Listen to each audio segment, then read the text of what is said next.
What's up and welcome to the No One Is Watching podcast, where we explore high-performing teams and individuals, dig deep and find out what makes them tick.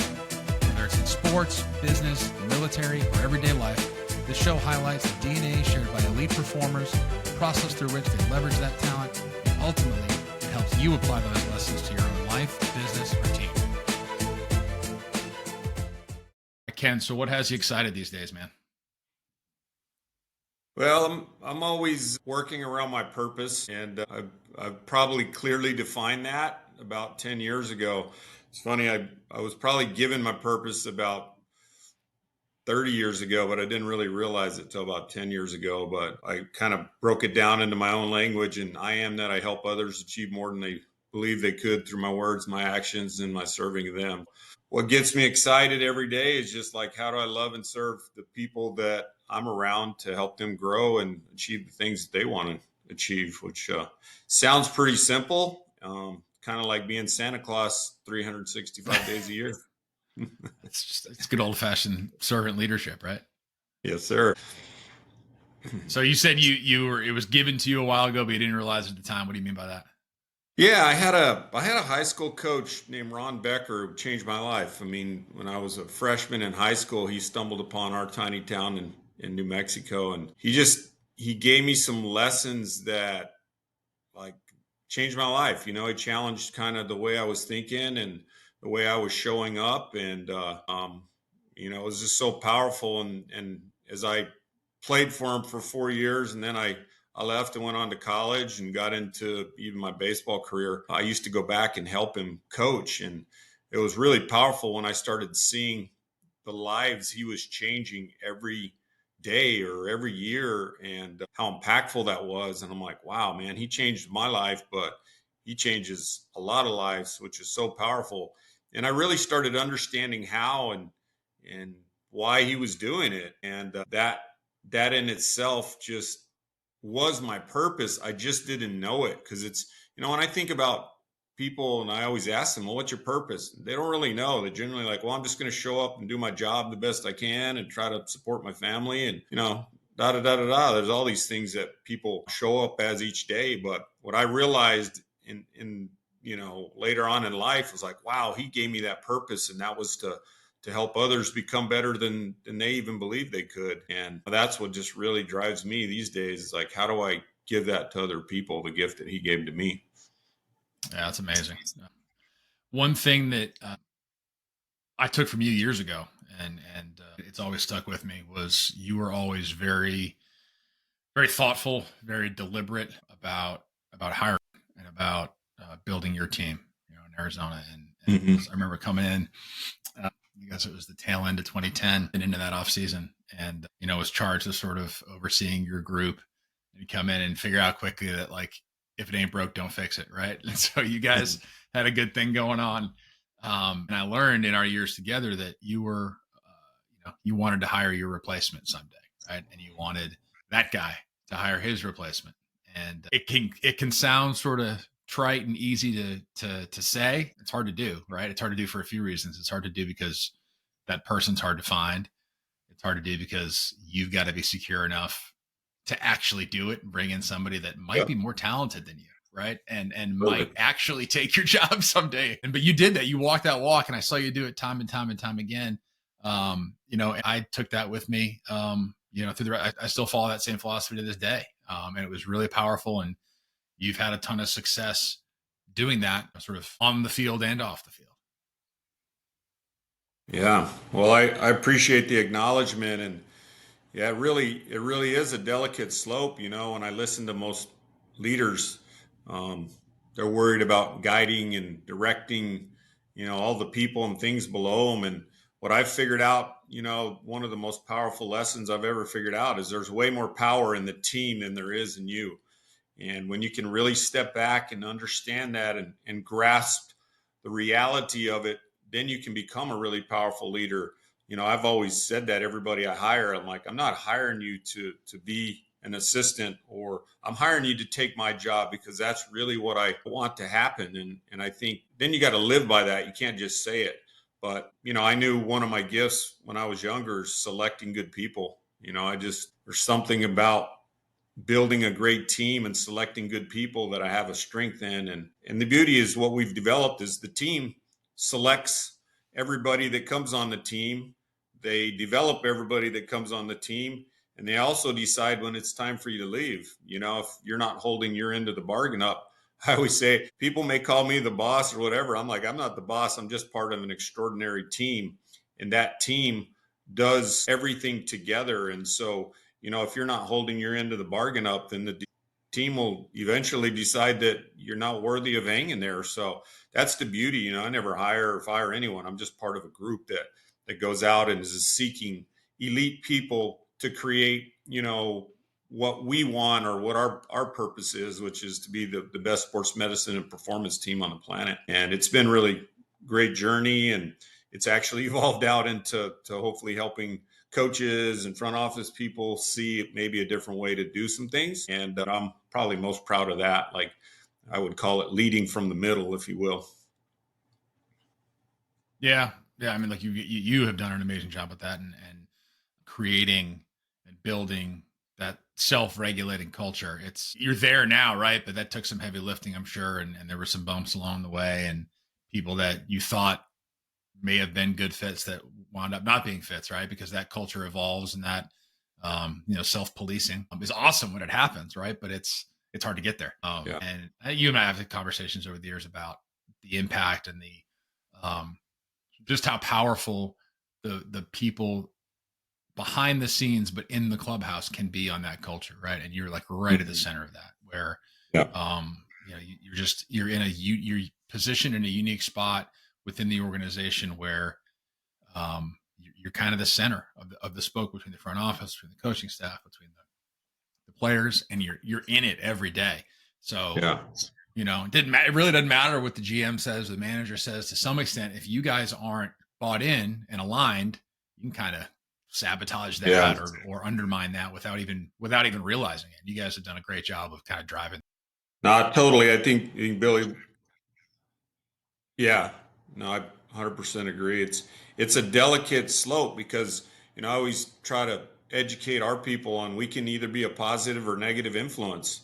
And, you know, our goal is always to be positive, and because the focus is on how do we win and how do we develop our player to go out there and perform at his absolute best. And when you're all committed to that, then it makes it a lot easier.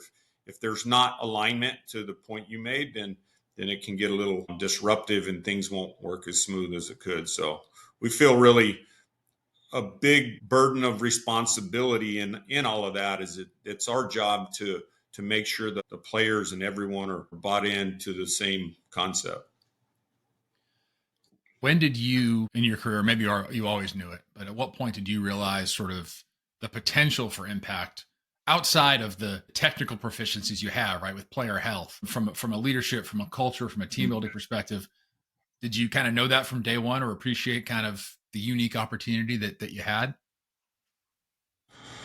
No, I mean, I've been in baseball 35 years, and I would say it wasn't until the last 10 to 15, having been with the Diamondbacks. This is my 20th year, and we've been through, I don't know, 4 different GMs, regimes. And, you know, I think what our group set out to be is like, let's take care of our business. Let's be the best sports medicine performance team on the planet. And that's all that we can control. So let's control the things we can control. And as the new regimes would come through, I think the word started to spread. Hey, these guys are committed, man.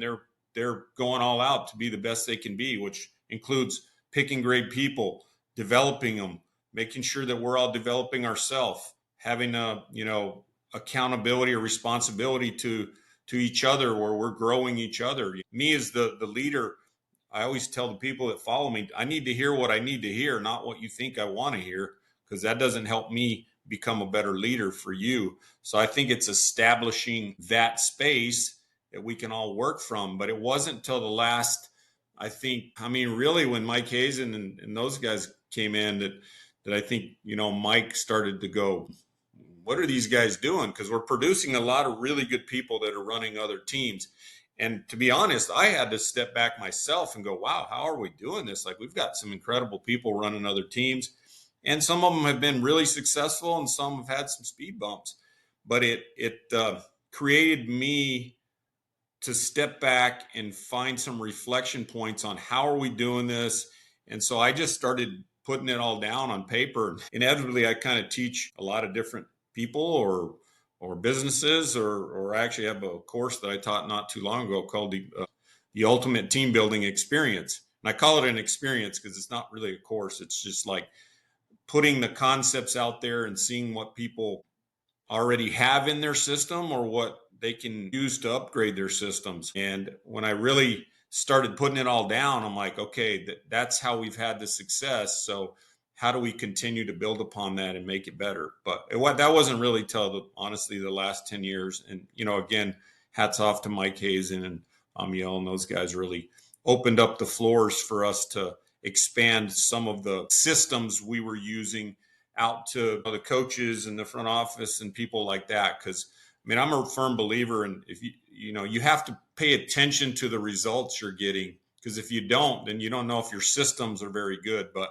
to me, people, systems, awareness are all things that create results. You're either going to get results good or you're not. And if you're not getting them, I think you got to step back and look at your people and your systems.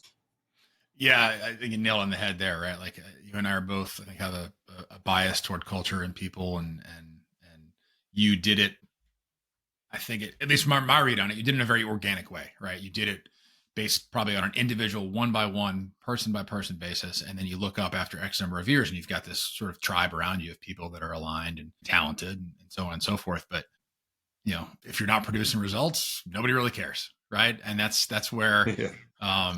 where the chairs I used to sit in is the same thing. It's like you can have the best process, you can have the best sort of people around you, the decisions can be right, and if you don't win, nobody cares. You're not going to be around to sort of to enjoy the fruits of all that cool stuff you've been trying to work on. So Yeah.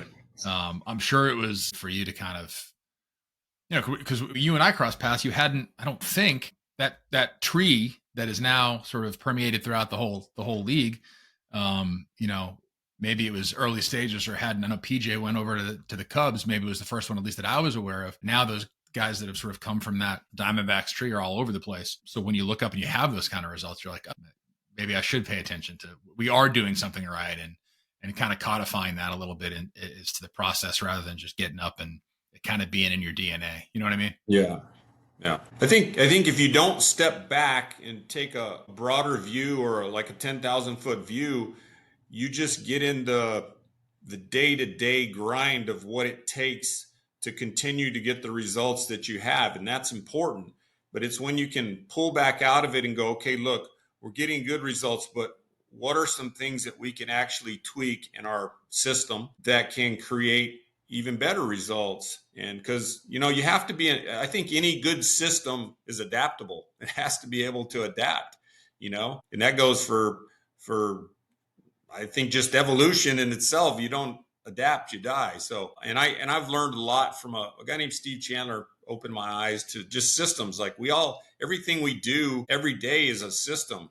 Like how do you get dressed in the morning and get to work on time? Well, you have a system. You get up and you take a shower and you do whatever, you brush your teeth, and then you put your shoes on. But if you're late every day to work, then you got to question my system. Maybe my system needs to be altered, or it needs to start a little earlier, or whatever it is. And you start looking at everything you do, it's really a system, which is pretty powerful when I started to understand that.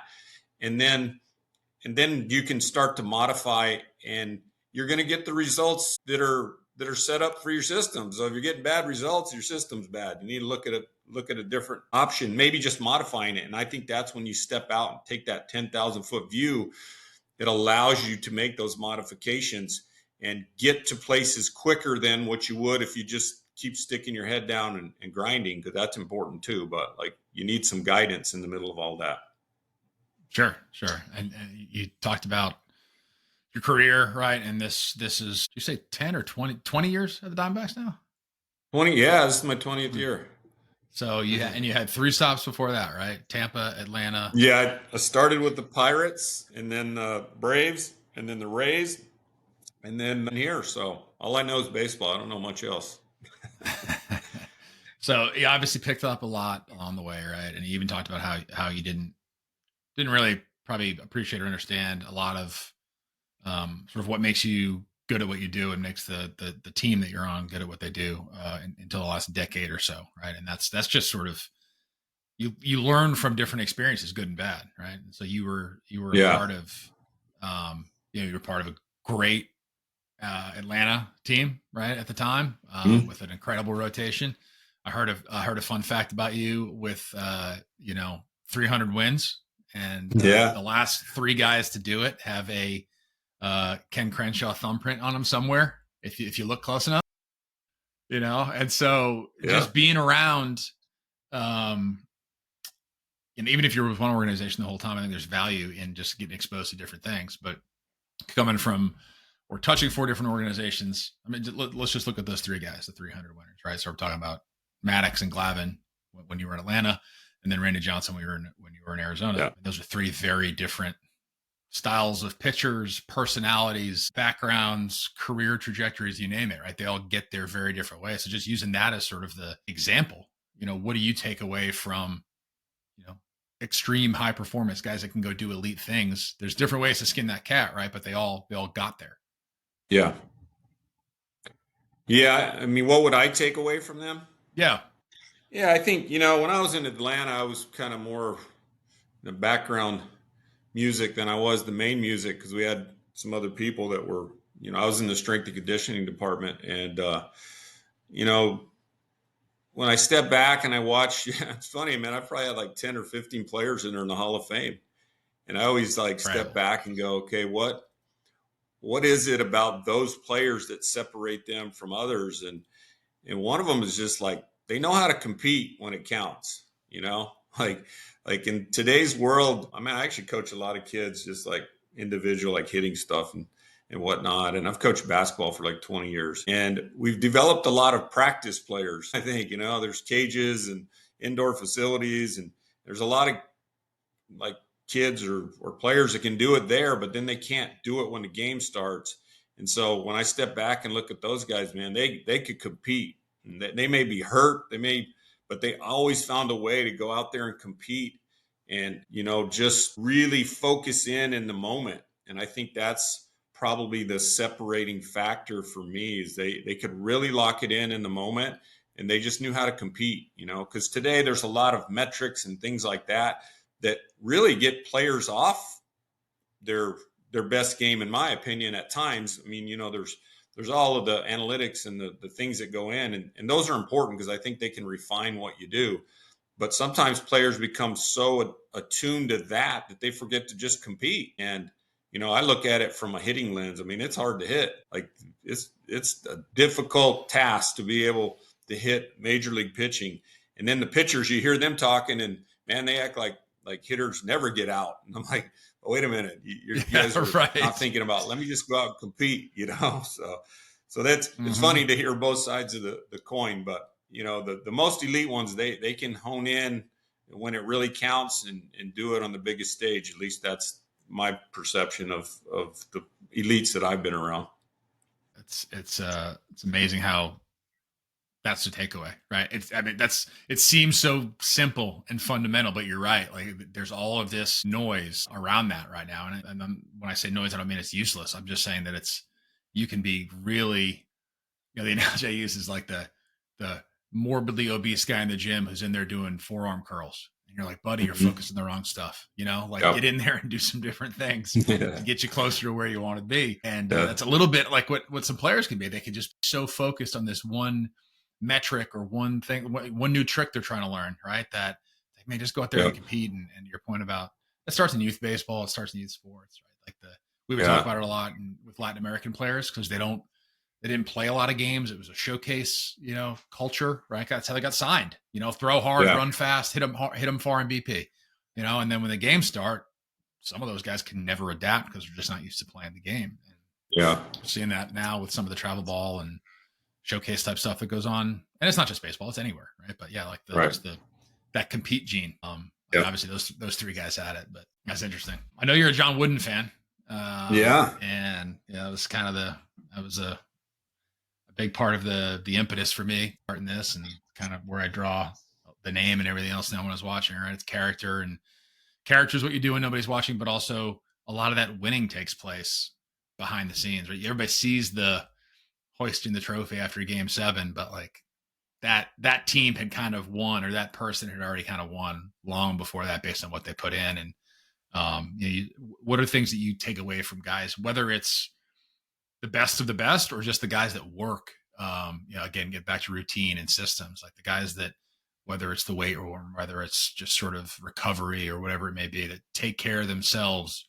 either in the off season or during the season. I mean, 162 games is a long haul.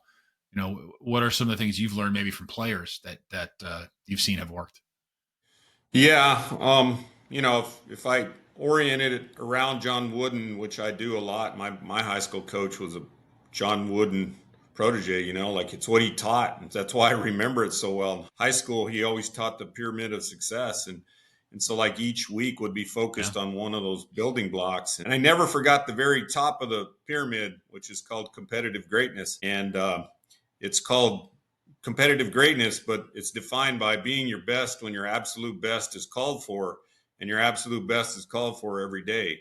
And I was like, wow, that's pretty profound. I didn't really understand that till later on after I started coaching with my coach, but I'm like, wow, that was powerful. But none of that happens at the top of that pyramid, when we're talking about the guys we just were or all the elites. They compete their best when it's called for, and but without the base of the pyramid and all of the really important things that go on down there, which is your process. Like John Wood never talked about winning ever. He just talked about being your best, whatever your best was that day.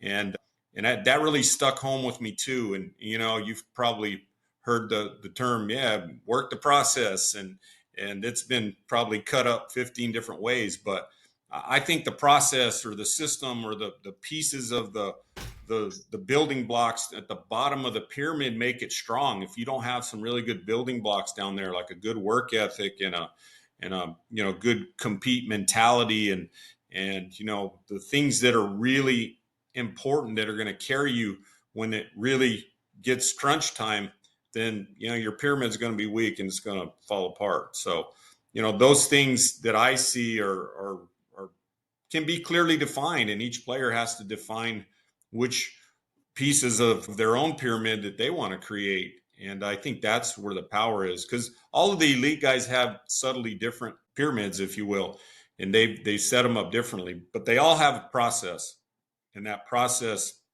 eventually leads to them competing very well, is what I've seen. And not only just one time, but like, can you sustain it? John Wooden always talked about character and courage, and it really takes character and courage to be able to do it over and over again, because when you have success, the easy thing is to back off the throttle. And so it takes a lot of character to be able to sustain it and do it again. And that's just one of the reasons that I always really follow a lot of his teachings. And by the way, he struggled big time. If you go look at his career, he wasn't very good early on in his career. Actually, Yeah. almost got fired at UCLA. Yep. And yeah, then it all kind of came together for him. But just what he taught in so many areas is so powerful. I have so many quotes in my mind. Like one of them is like leadership. And he always said leadership. The best example of leadership is your own personal example. And so I try to live that myself. I'm like, I can talk about all of the people that I work with and how I want them to become great leaders. But if I don't actually be that myself and be an example for them, then it's really all for naught. So I've simplified down, who you're being is way more powerful than anything you can say. And that's who you show up as each day. And that's really important stuff. And I think all of the elite performers, they probably have that figured out in their own language. They don't know what, if I told somebody being, they may like, what is being? And I'm like, well, that's who you show up as every day. But they all have some sort of framework around that. Yeah. Yeah, for sure. Yeah. The foundation piece of that is like anything, right? The building, the foundation, those aren't the sexy elements, right? A lot of people don't want to spend time on it. They don't care about it. Right. But to your point, everybody that's successful has it. I'm curious if you've seen an evolution in players, or for that matter, staff, with the climate right now, with everything's immediate gratification, everything's on social media. every highlight that you have in your life has got to go out to the internet so the whole world can celebrate you. You don't see a lot of the, I'm on a cross country flight and I'm gonna get my nose in a book the whole time, while everybody's asleep. Yeah. You don't see that stuff that foundational work. Have you seen any sort of shift from your perspective on maybe the approach to that or the appreciation for it? Well, I mean, I think, kids and players are all different now. We all are, aren't we? I mean, like we have our iPhones and social media and all these things that can probably distract us from having the most intent on what we really want to achieve. And it's also um, I call it an enoughness meter.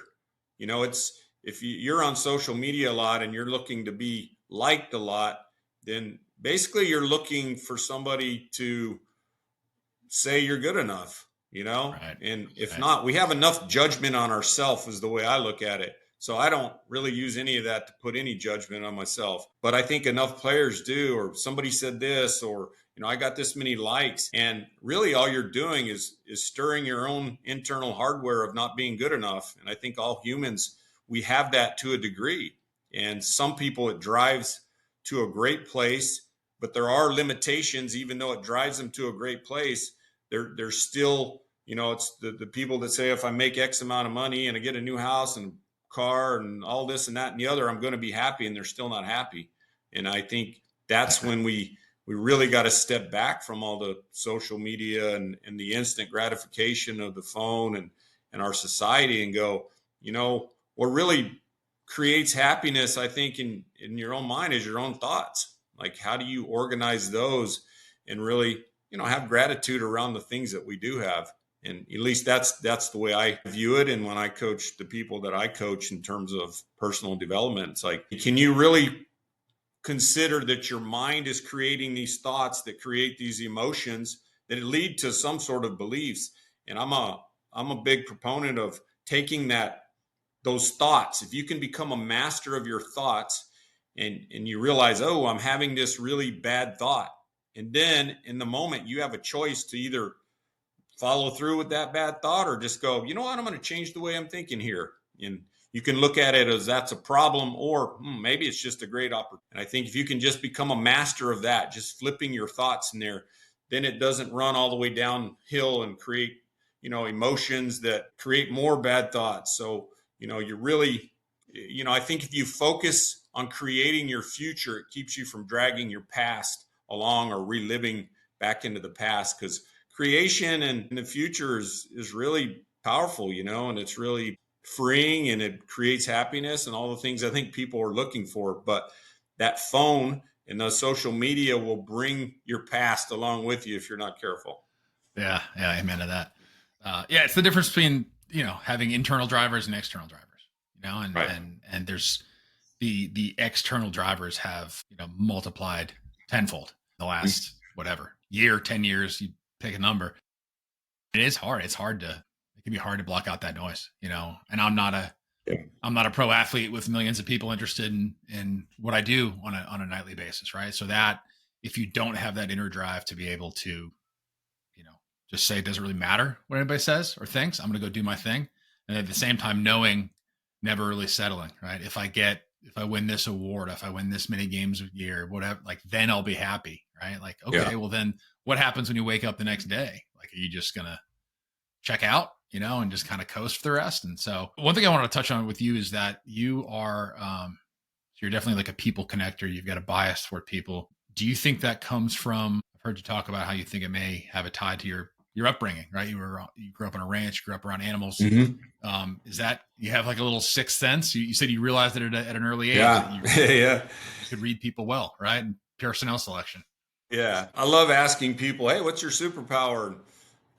Just to hear what they think, because we all have these like things that we're really good at. And so I was asked mine, well, what's your superpower? And I'm like, well, mine's like a sixth sense. I don't know. I grew up on a cattle ranch, and I always felt like you had to have awareness around, cow might kick you, or a horse run you over, snake bites you, all kinds of things go on out in the Yeah. ranch and where I grew up. So you had to have this awareness, I guess. I call it a sixth sense, but awareness around all of these things, or something negative could have happened. And I think now it's evolved into the hardest thing to teach, I think, is awareness. Like, how do you teach people awareness? And, you know, it's when you can really become aware of the things that you don't know, you can really go some powerful places, because it's like in humans, you can watch somebody else and go, wow, that guy's really got his blinders on, or wow, she's really got her head in the sand there. And you can see it in others, but what you don't do is see it in yourself.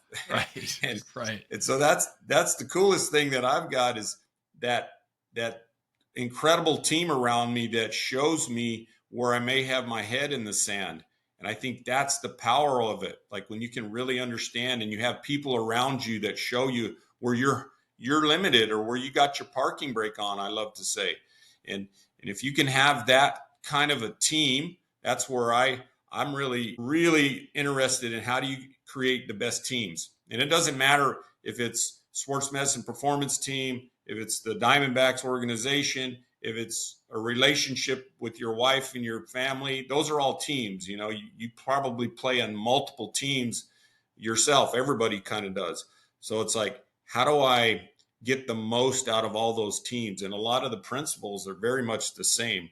But one of them, the biggest one, is creating awareness. And I think your teammates can give you that if you're open to it. But you gotta put your big pants on to play in that water. And a lot of people don't want to. They don't want to hear what they need to hear. And I have a saying, man, I love you so much that I'm gonna hopefully help you see something that you don't want to see. And the same for me. Help me see something that I can't see. Yeah, well, it ties to your earlier point, right? You've got to walk that walk as a leader, and you're spot on. Like, you know, I've done some, you know, sort of self-assessments and you know, team 3 type exercises, and everybody's all game for it when it's academic, and then it's like, look, man, I'm going to hit you between the eyes with something, and you can hit me right back. That's fine. It's just hard. It's hard for some people to hear that, right? It's human nature. You don't like hearing, you know, negative things about yourself, but like, you got to be open to it.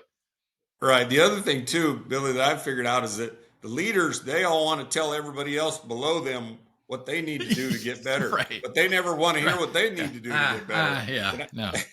And I always ask that question. Well, who tells you what you need to do better? And they never have an answer, because they haven't created that environment for the people around them to actually give them what they need to get better. And there's nobody else to point the finger at but themselves. We just call that ownership. And that's the beauty of, I want to create that with my team, because I want to grow myself. I'm not okay with just, you know, punching the time clock and being paid, you know, and just having a job. That's not my thing. I've just grown way past that. I'm like, no, I want to make a difference. And to do that, sometimes you got to get uncomfortable and get in spots that you really don't feel comfortable with, to find those areas. And that's really the power in having a great team around you.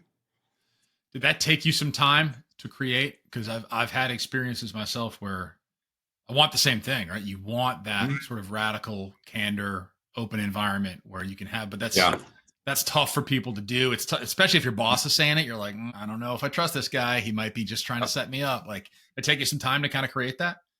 Absolutely. You just said something there that tipped me off, is what we all learn in the space of language, right?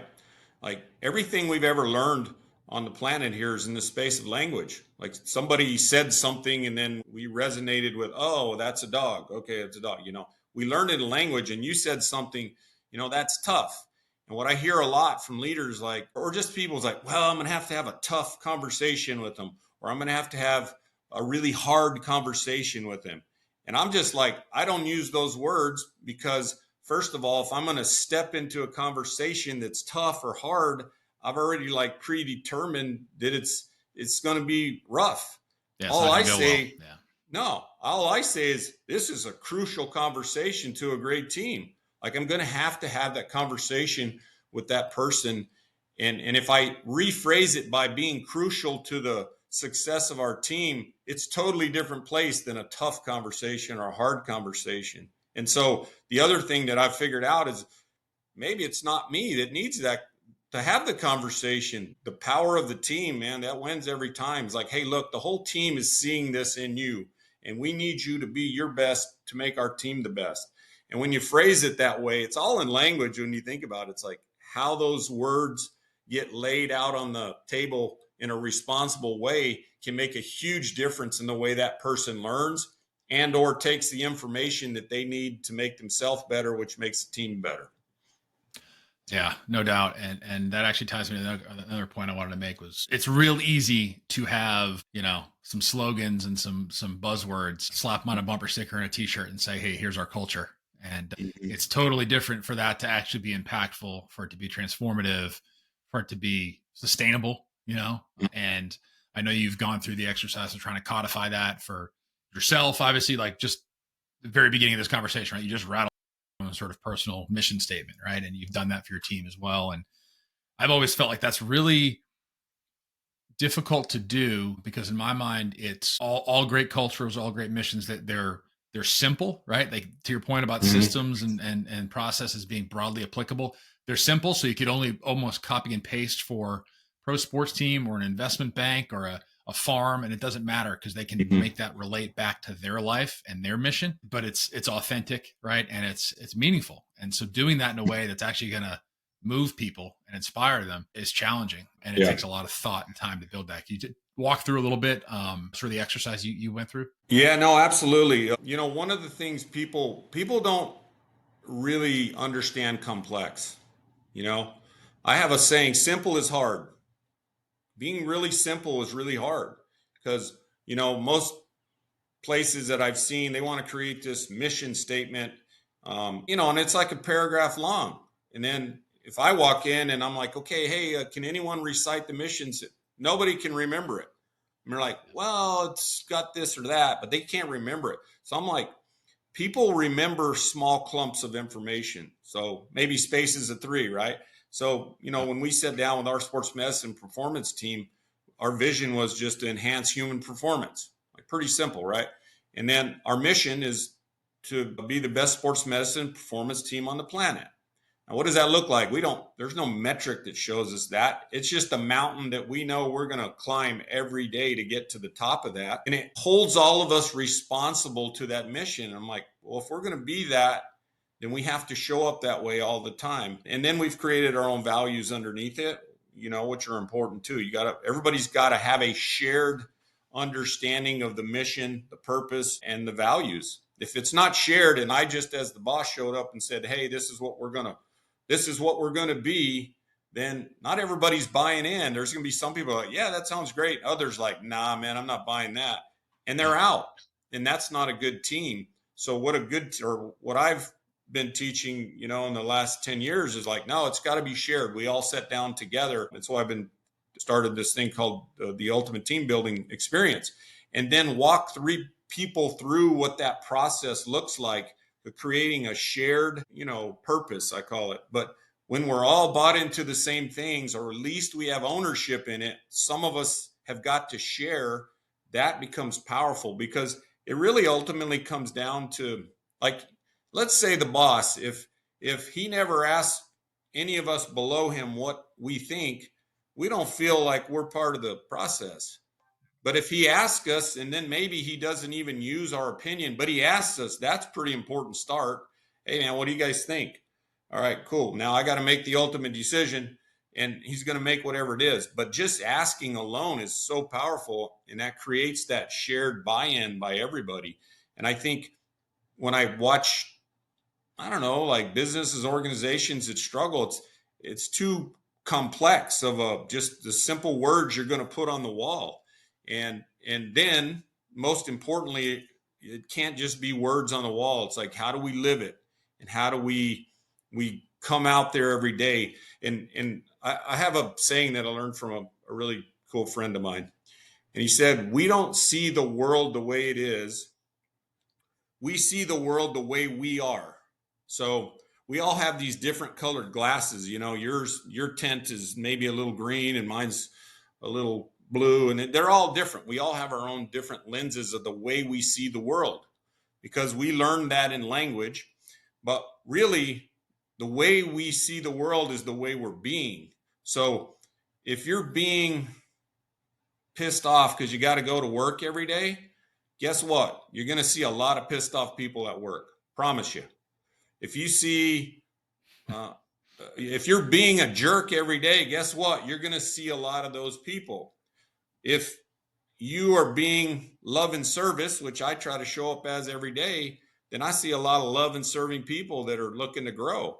So it really comes down to the way you show up or who you're being, because we all see the world differently. And I think when everybody can get on the same page as that's when you start to have this team unity and be able to grow something that's way bigger than you.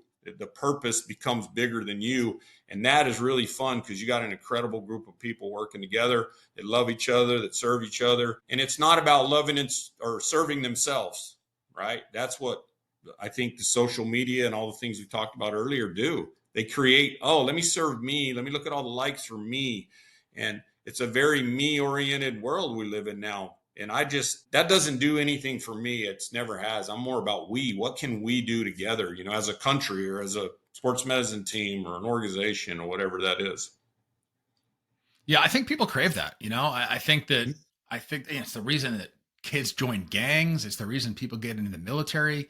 And I think that in a lot of places, the social media or the technology or whatever it may be, like it's just sort of a substitute for that. Like I was the same way. You get a charge out of being on a team, being part of something bigger than yourself. And if you can't find that, or you just don't really know where to look for it, whether it's sports, a club, an extracurricular activity, like whatever it is, you kind of have to replace that endorphin hit that you get, right? And so then it comes into the clickbait and all this other stuff they're doing, and it's external factors instead of internal again. But I imagine as you've just in your time in Arizona, right?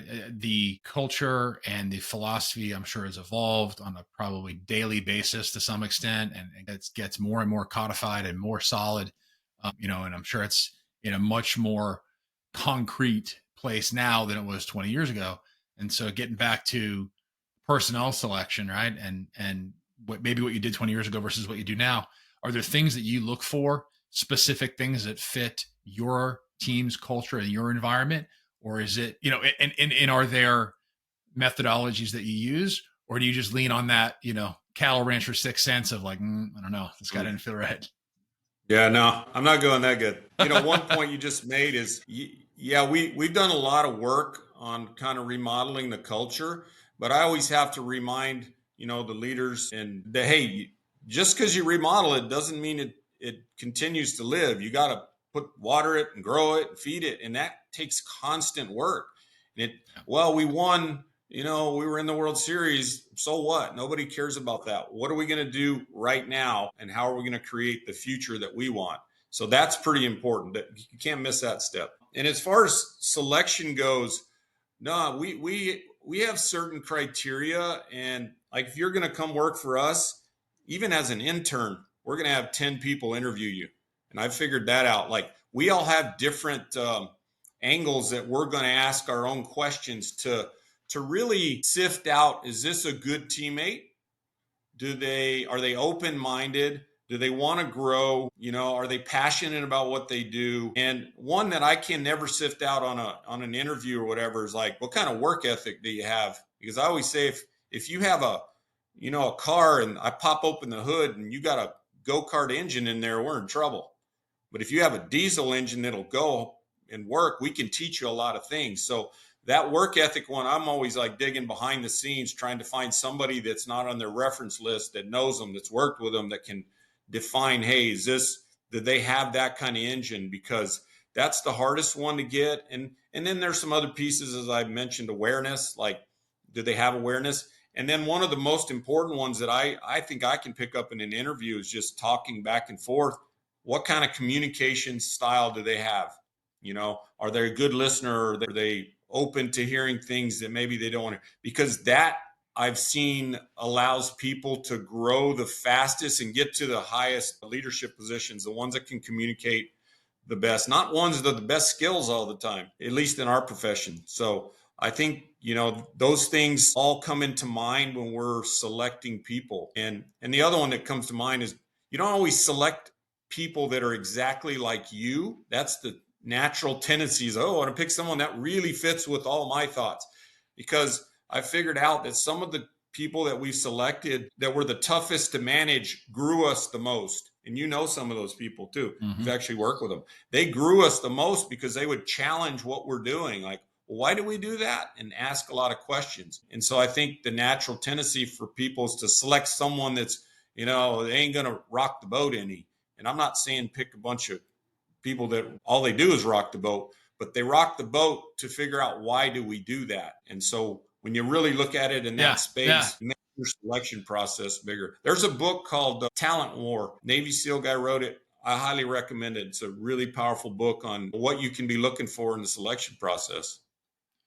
Yeah, it's, you bring up a great point about the culture. And it's not a clone factory, right? You're not looking, if you do that, no matter how, you could be the perfect teammate, right? And that's another question I want to get to in a minute. But if you don't, there's no growth in hiring a bunch of people like you, even if you're super talented and have you check all the boxes, right? You're not going to grow. And yeah, it's the ones that you don't want just a bunch of squeaky wheels for the sake of making noise. But I've talked with a lot of folks about that's a big difference for me generationally. People now, forget players or whatever, but people want to know the why. Kids want to know the why. You can't just tell them because I said so. It just doesn't work anymore. And so you've got to, a lot of people, leaders, parents, teachers, you name it, like they get exposed nowadays because they don't really know the why. They're just saying, well, I'm the authority figure and just do it. And when you can't back that up with some substance, be it culture or technique or what have you, then it rings pretty hollow. And so, Billy, it reminds me of something, which I would, encourage any of your listeners. What is your why? Your why is your purpose. Like why was I put on this earth?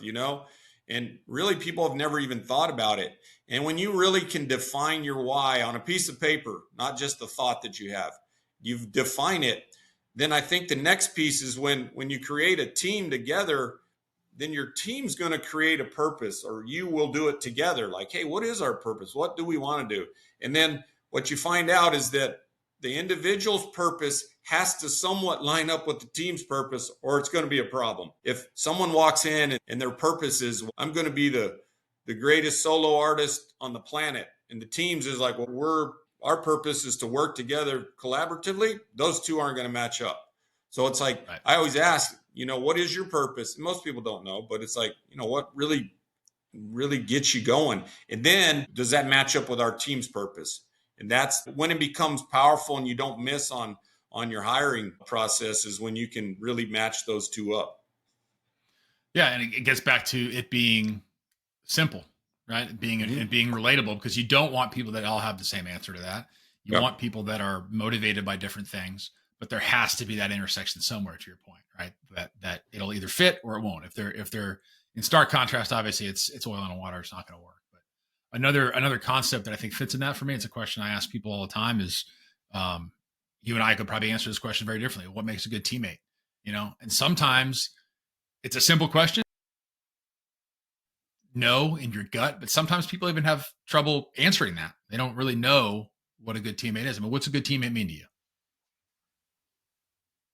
Yeah, well, I know all too much about all this. So when we run any of the team building experiences, or even internally, I've done this. A lot of times I send out a survey and I'm like, give me your top 5 things that you think make a great team, or make a great teammate, or whatever. I've just sent survey out, right? Anonymous. And every time the same word will come up. Every time. Like, I've done it 20, 30 times. Every time the same word comes up. Like, what do you think it is? Selfless? Trust. It's trust. It's like, people want to know that they can trust you, right? Are you trustworthy? Do you do what you say you're going to do all the time? It's basically your integrity. They want to know that. And so when you start judging teammates, if you think back, you're like, wow, man, what a talented teammate, but he never showed up. He was never on time, or whatever.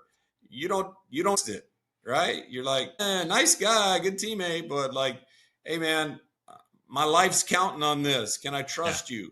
they really bond to that. So I have kind of two terms that eventually converge into one. Are you trustworthy? Are you consistent? Do you have a track record that shows that you're good at whatever it is you do? That's trustworthy is important. And then there's trust willing. Are you willing to follow somebody else and buy into maybe their concepts? Because there's two ends of that, right? You can be trustworthy, but not trust willing. I don't really want to trust somebody else.